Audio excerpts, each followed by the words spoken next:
Have you ever felt like your thoughts go places most people never even notice? Like you're carrying something no one around you seems to even feel. You're not just thinking more, you're thinking deeper, and that depth, it isolates you.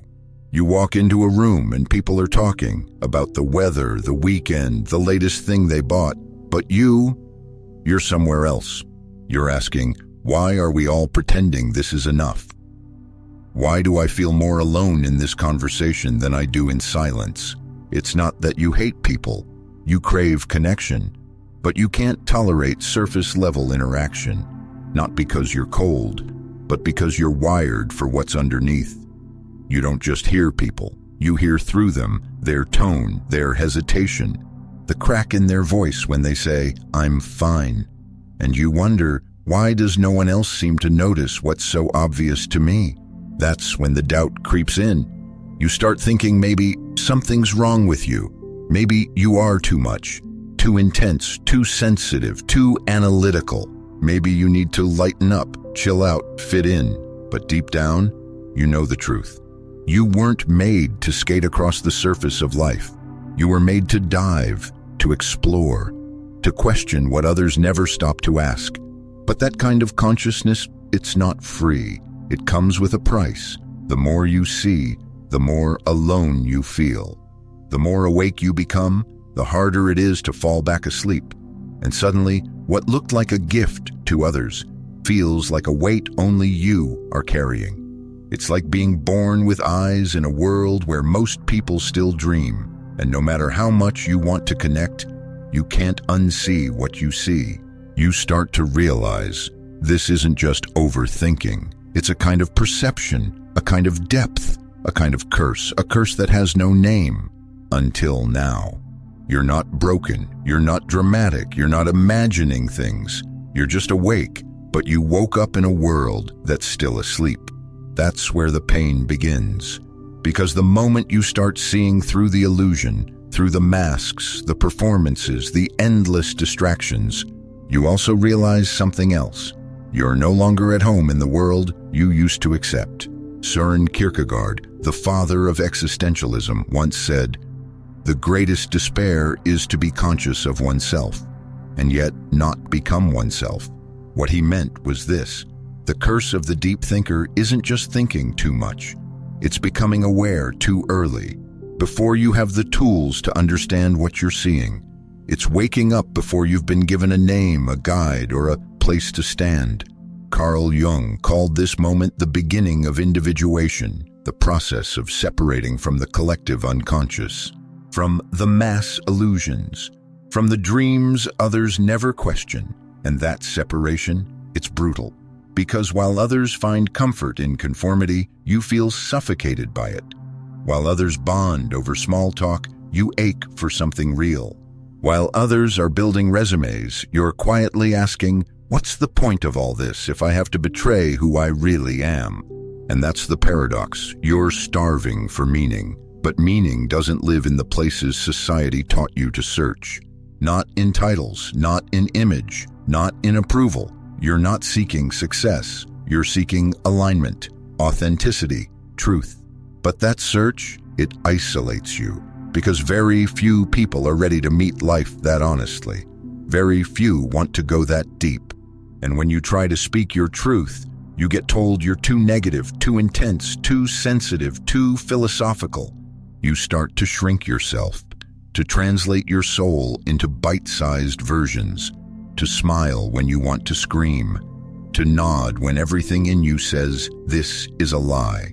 And the more you do that, the more you fracture. This is the cost of awakening too early. Not because you're wrong, but because the world isn't ready for the questions you carry. So you carry them alone, quietly, heavily, until one day you realize this isn't madness. It's a mirror. You're not lost. You're just further ahead than most ever choose to go. And that is where the curse truly begins. You don't move through life like it's a checklist. You move through it like a question, like something that never fully makes sense, but keeps asking to be felt anyway. While others are asking, what should I do with my life? You're asking, Why does any of this matter in the first place? And that makes people uncomfortable, because you're not seeking goals, you're seeking meaning. And meaning is messy, it's contradictory. It doesn't follow the timelines people build their identities around. You live with paradoxes, you feel joy and grief at the same time, freedom and loneliness, belonging and alienation. You can't separate them because they show up together in the same room, in the same moment, inside the same breath. Kierkegaard called this the sickness of the self. To be aware of yourself deeply, but not know what to do with that awareness. Not because you're weak, but because the world has no place for souls that don't fit into boxes. You notice the contradiction in people's eyes when they say, "I'm happy," but something behind them looks hollow. You notice how often people repeat things they don't even believe, just to belong. You're not being cynical, you're being honest. You don't settle for convenient truths, because you're wired for the real thing, and the real thing doesn't come with clear instructions. Carl Jung believed that real growth begins when you stop trying to resolve life's contradictions, and instead learn to carry them. It's not about fixing the tension, it's about holding it, living inside it, letting it shape you into something wiser. You're not confused, you're conscious, you're not lost, you're unwilling to pretend. But here's the curse: most people want certainty, and you live in questions. They want clarity. You live in nuance. They want direction. You live in complexity. This makes you seem difficult, or worse, unmotivated. But the truth is, you're motivated by different things. Not safety, not status, not applause. You're motivated by what's true, even when it's uncomfortable, even when it hurts, even when it makes you feel alone in a room full of people. You're not searching for the finish line. You're searching for a life that feels real. And real life doesn't come wrapped in certainty. You don't just hear what people say. You hear everything they're trying not to say. Every pause, every forced laugh, every glance away. You can sit across from someone and know something's off. Even when they're smiling, even when they're fine. Your nervous system knows before your brain does. It's not magic, it's perception. Carl Jung called this the development of the intuitive function. It's how the unconscious speaks, not in words, but in signals. You don't need people to confess. Their silence is already screaming. Their posture tells you more than their story. And when they talk about surface things, you feel their deeper ache rising behind their words. But this gift, it's also a burden, because once you start noticing the truth behind people's masks, you can't unsee it. And now you're carrying emotions that aren't yours. You feel the anxiety your friend won't admit, the grief your parent swallowed years ago, the anger your partner hides behind being nice. You walk away from simple conversations exhausted, not because you're introverted, but because your system just absorbed 3 layers of unprocessed trauma no one's talking about. You're a walking emotional mirror, and people either find that comforting or terrifying, because your presence asks questions they've worked hard to avoid. Why am I still pretending? Why do I feel like I'm lying to myself around you? And often, instead of facing that, they turn it on you. You're too intense. You're reading too much into it. Why can't you just relax? But what they don't understand is you're not trying to be intense. You're trying to be honest.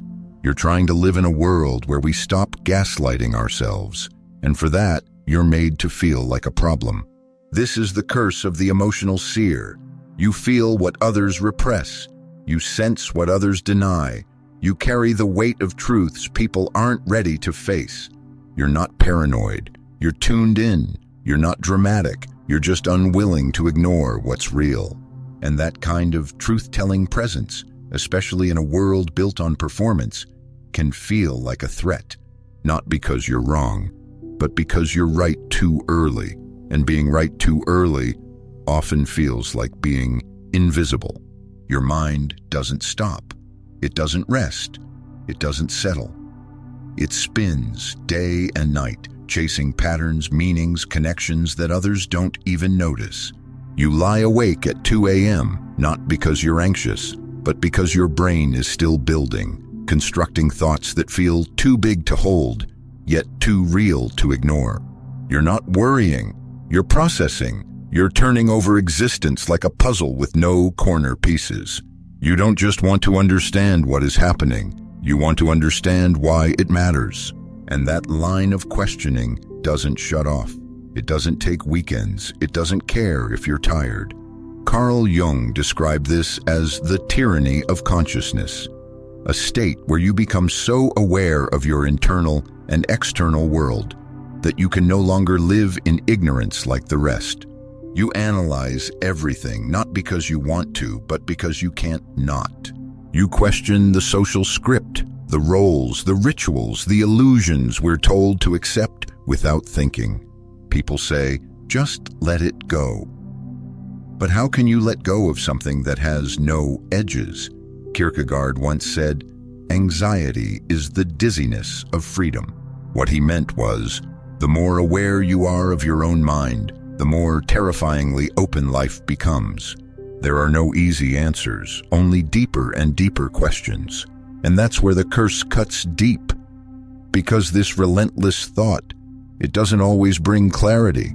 Sometimes it just brings isolation.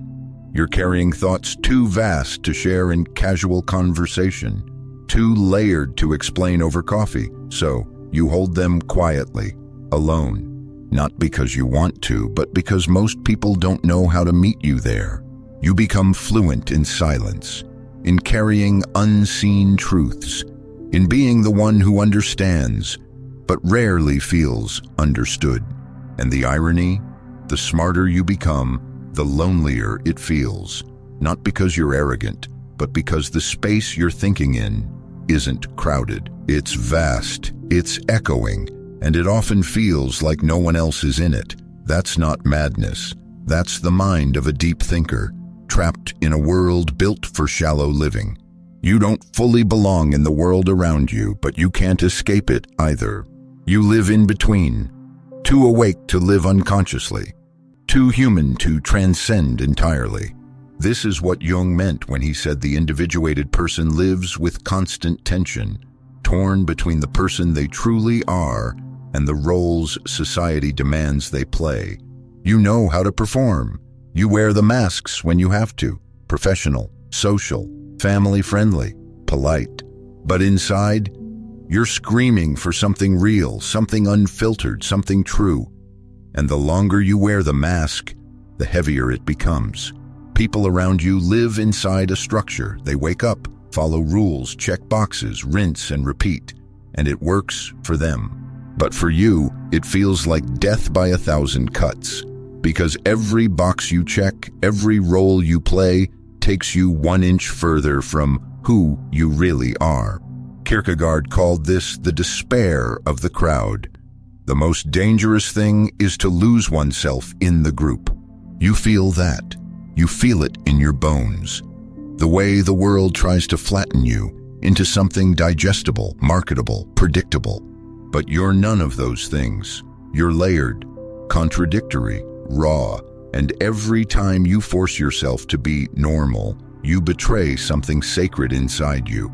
That betrayal builds up. It becomes fatigue that no sleep can fix, anxiety with no trigger, depression that looks like emptiness, but is really self-abandonment.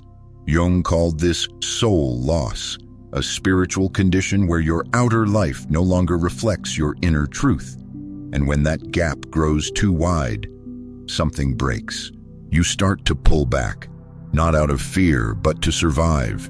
You retreat into solitude, into books, into thought, because the world out there doesn't feel built for who you are in here. And people don't understand. They call it antisocial, cold, arrogant, but they don't see the truth. You're not rejecting the world. You're rejecting the version of yourself you're expected to become. Because to truly belong in this world, you'd have to become someone you're not. And you've already tasted what that costs. Here's what most people don't understand about you. You're not chasing success. You're chasing meaning. They chase titles. You chase truth. They want recognition. You want resonance. You're not driven by ambition. You're driven by alignment, that deep, almost spiritual knowing that what you're doing matters, not just in public, but in your soul. That's why goals others celebrate often leave you cold. That's why even when you achieve something, there's still that haunting emptiness inside. Because the world taught you to measure your life in milestones, degrees, promotions, income, followers. But your soul doesn't speak that language. Your soul speaks in purpose, in contribution, in whether or not you're living in integrity with who you really are. Carl Jung called this the search for individuation, not the pursuit of external success, but the integration of the self, the merging of shadow and light, the journey toward becoming whole. And that journey rarely looks successful from the outside. In fact, it often looks like failure, because you're walking away from what others are still trying to chase. You're leaving the party early, not because you're bitter, but because the party never made sense to you in the first place. Kierkegaard warned about this. He wrote about how the self becomes lost when it's shaped by the opinions of the crowd. He said despair is not knowing who you are, because you've been too busy being who everyone else needs you to be. You feel that despair not because you're failing, but because you're done faking it. That's why you can't force yourself into corporate ladders. Why small talk makes your chest tighten. Why working for applause feels like selling your soul. It's not because you're lazy. It's because your internal compass points somewhere deeper, to the kind of impact that can't be measured in likes, bonuses, or praise. You're not here to impress. You're here to awaken, to create, to heal, to tell the truth. But that mission doesn't come with clear instructions, and it rarely comes with applause, because this world rewards the mask, and you're trying to live unmasked, and that is the rarest kind of rebellion there is. There comes a point in the deep thinker's life where nothing feels real anymore. The masks you've worn begin to fall apart. The roles you've played no longer fit. Even the goals that once gave you direction now feel hollow, like echoes from someone else's dream. It's not burnout, it's not depression, it's something deeper. It's the collapse of a version of you that was never truly yours. This is what Carl Jung called the threshold of individuation, the moment when the persona you've carefully built starts to crumble, and the shadow, the unlived parts of you, start rising to the surface. At first, it feels like death, and in a way, it is. The death of the false self. You stop recognizing yourself in your achievements. You feel foreign in your own skin. You drift through your routines like a ghost rehearsing a role. And here's the worst part. No one around you sees it happening, because from the outside, you're still functioning. You still show up, smile, perform. But inside, something has shattered, and what remains is not clarity, but silence. This is the ontological rift, a fracture in your being, where the story you've lived so far can't carry the weight of who you're becoming. Kierkegaard called this the despair of becoming conscious, not simply realizing that life lacks meaning, but realizing that you have been living outside your own truth. And once you see that, there's no going back, no more pretending, no more performance, no more fitting in to be loved. You're suspended between two worlds, the world you no longer believe in, and the world you're not yet strong enough to enter. This is not weakness. This is the birth canal of the real self. But like all births, it's violent, it's disorienting. It strips you of every identity you once clung to, and the people around you, they don't know what to do with this version of you. The quiet one, the uncertain one, the one asking, "Who am I without the mask?" They offer solutions, fixes, platitudes. Just take a break. Focus on the positive, or you'll feel better soon. But they don't realize you don't need relief, you need rebirth. You are not falling apart, you are falling through. through the illusions, through the layers, through the life you built to survive, but could never truly thrive in. And on the other side of this unraveling isn't a better version of who you were, but someone you've never met before, the real you, the deep self, the one who was waiting quietly beneath all the noise. But to meet them, you have to let the old you die, not literally, ontologically. Because before you can be reborn, you must first become empty enough to receive yourself. For most of your life, you thought something was wrong with you. You were too sensitive, too intense, too complicated, too aware. People told you to fix it, to lighten up, to stop thinking so much, to stop feeling everything so deeply. So you tried. You tried to dilute your depth, to shrink your questions, to silence your hunger for meaning. You tried to be normal, but every time you did, you felt yourself disappearing. That wasn't healing, that was self-erasure. Because here's the truth. What you called a curse was never something broken inside you. It was something rare, something sacred, something that scared the world, because it couldn't control it. Carl Jung understood this. He said, "The privilege of a lifetime is to become who you truly are." But what he also knew, what many forget, is that becoming yourself often feels like breaking apart. Because the real you was never meant to survive in the shallow version of reality we've all been trained to accept. The curse was never your mind, never your emotions, never your depth. The curse was the disconnect between who you really are and the world that demanded you pretend otherwise.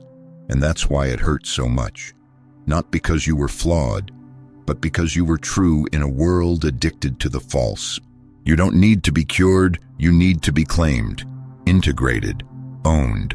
This is where Jung's idea of integration comes in.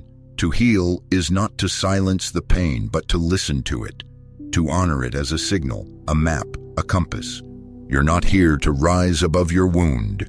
You're here to walk through it, to make it conscious, to shape it into wisdom, to carry it like a torch into the darkness.